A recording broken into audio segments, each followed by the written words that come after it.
Candace Owens is not a voice that Christians should trust, or at least not until she repents and turns from her ways. And you're probably thinking that's a really bold statement to make, but this goes far beyond her political perspectives or her cult-like following online.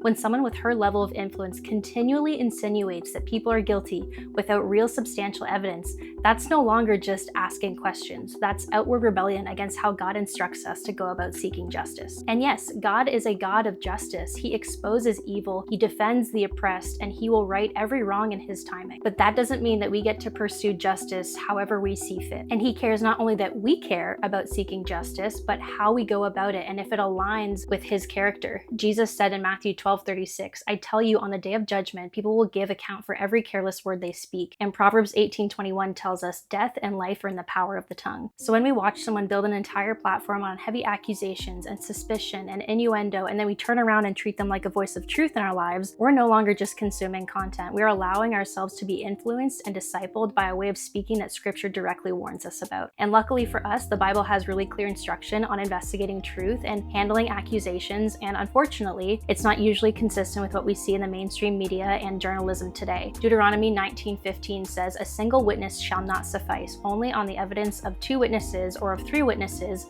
shall a charge be established." And so God built due process and corroboration into his law. Exodus 23:1 commands, "You shall not spread a false report. You shall not join hands with a wicked man to be a malicious witness." And so that means for us that God doesn't just forbid us from telling lies, he forbids us from amplifying them and passing them along and lending our attention and our time to narratives that are thin on substance and actual evidence, but thick on insinuation. Proverbs 20:19 adds, "Whoever goes about slandering reveals secrets, therefore do not associate with a simple babbler." And so scripture's counsel is not follow along with whoever sounds the most confident. We need to be critical thinkers and consider the content of what someone is saying and what they are insinuating, and not just follow along because they speak with a certain cadence or charisma. Now, a lot of Candace's supporters will say she's just asking questions or she's just seeking accountability or justice. While that sounds noble because truth seeking is important and justice does matter, there is still a difference between biblical truth seeking and what passes as investigation in today's day and age. Biblical truth seeking means asking honest questions to clarify reality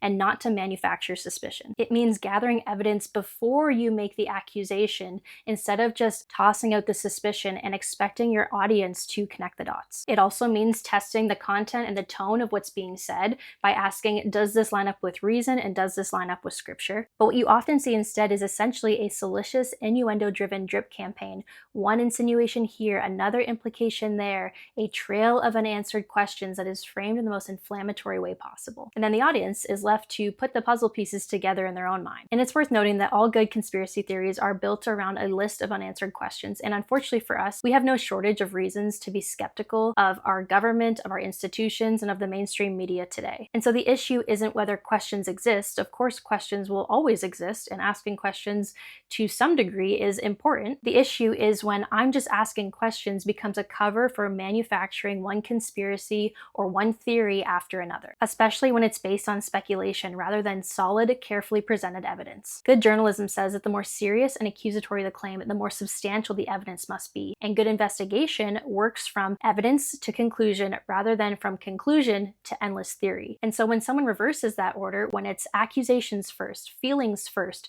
dreams first, conspiracy first, and then maybe reveal the evidence later if it conveniently shows up, that's no longer truth-telling. That is a reckless use of the tongue that scripture repeatedly condemns. And while we're seeing a whole lot of different tactics right now, there's one specifically that I think is worth highlighting to you. It's a logical fallacy called a Gish Gallop, and Melissa Doherty, she highlighted this in a post of hers on X by explaining it as an argument technique where someone floods their opponent and audience with a rapid series of claims, arguments, or bits of information, purposefully done because it's just too much to fact check or refute. It's a very powerful tactic because it creates the illusion of authority or expertise simply through the sheer volume of information that they're throwing at you. And I think this is exactly what we're starting to see. People are conceding because they think, well, she must know what she's talking about, and then all of a sudden they've outsourced their critical thinking to Candace. And I think that's another piece that's worth mentioning, is that we should not be outsourcing our critical thinking to anyone. Not to Candace, not to our favorite pastor, not to our favorite YouTuber, but we are called to test everything by scripture. Allie Beth Stuckey recently mentioned this on a podcast of hers, and I think it's an important responsibility for us as believers. God has given us minds and he expects us to use them. And loving God includes loving him with our minds and weighing what we hear by asking questions like, is this logically coherent? Is this fair? Is this evidence-based?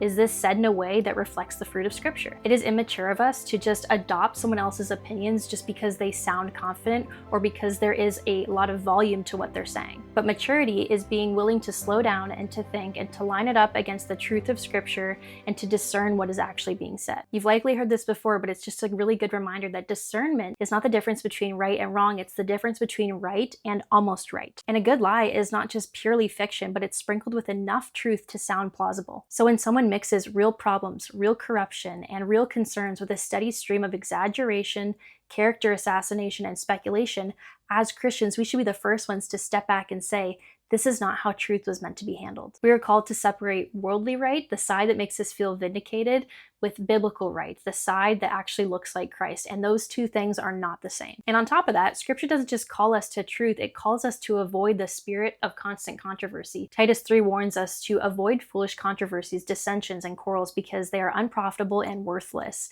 And it says that a person who stirs up division after being warned is warped and sinful and self-condemned. And it's sad, but there is a real niche these days for someone whose entire brand is built on stirring up division and distrust and suspicion. And Scripture's response for us is to have nothing to do with them. And I want to zoom out for a second and just talk about the spiritual implications of constantly consuming this kind of content, because this isn't just about is she right or wrong about the whole Charlie Kirk assassination. This is about what happens to you while you marinate on it constantly. When your social feeds, your YouTube history, your podcast queues are constantly filled with voices that are angry, accusatory, and relentlessly negative, that does not leave you untouched. But it creates this kind of spiritual and mental brain rot that leads you to being more cynical, more anxious, more distracted from the ordinary responsibilities that God has entrusted to you. And instead of using your time, your treasure, and your talent to love your neighbor, to grow in holiness, to steward the opportunities that are in front of you, you instead spend hours chasing theories or watching breakdowns and worrying about things that you cannot control. It's not just content, it's formation. And it shapes how you think, what you love, what you hate, what you fear, and it ultimately distracts you. And here's where things start to drift into really dangerous territory. And some of you might think that I'm being extreme, but just bear with me for a second. Cults are often formed by a few clear markers. First, convincing people that no one else can be trusted. Second, subtly presenting yourself as the only reliable source of truth. And finally, you make people feel that questioning you is a threat to the truth itself. And now I'm not saying that Candace is a cult leader or that every Candace supporter is knee-deep in the cult, but there is real danger when you have an online ecosystem that is built off of manipulating people by the masses into thinking that everyone else is lying to you and only this person is brave enough to tell it like it is. Scary stuff. But anyway, let me tie this back to Candace and why I believe Christians should not treat her as a trusted voice at this time. When someone regularly insinuates guilt without clear, substantial public evidence, when they use their tongue in ways that humiliate, mock, and destroy rather than build up, when they flood people with so many claims and theories that it becomes almost impossible to carefully test them, and when they frame themselves as the only trustworthy source of truth, that's not someone that you want shaping or discipling your view of truth and justice. And for the Christian, that's someone whose voice you do not want shaping your thought life as a follower of Jesus. And I'm not saying you have to pretend like she's never spoken truth, and I'm not saying you have to feel guilty if you ever liked her or you ever reposted her. But what I am saying is that you do not owe her your loyalty, and you do not have to keep extending credibility to someone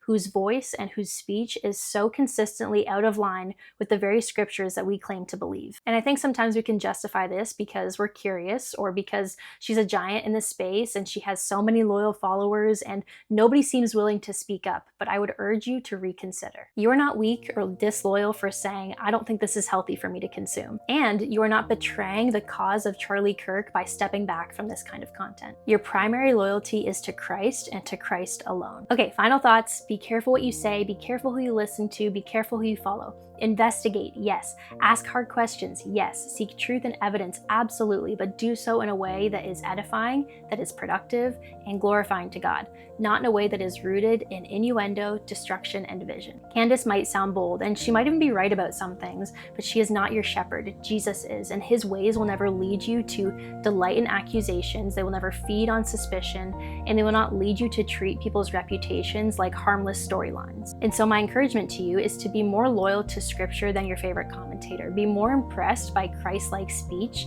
than by sharp comebacks. And if that means quietly unfollowing or muting or stepping away from voices that lead you into suspicion, harshness, or constant outrage, then do it. Guard your heart and guard your mind, and choose the voices you listen to carefully, and choose voices that lead you into being more gentle, more truthful, and most importantly, lead you to desire to be more like Christ.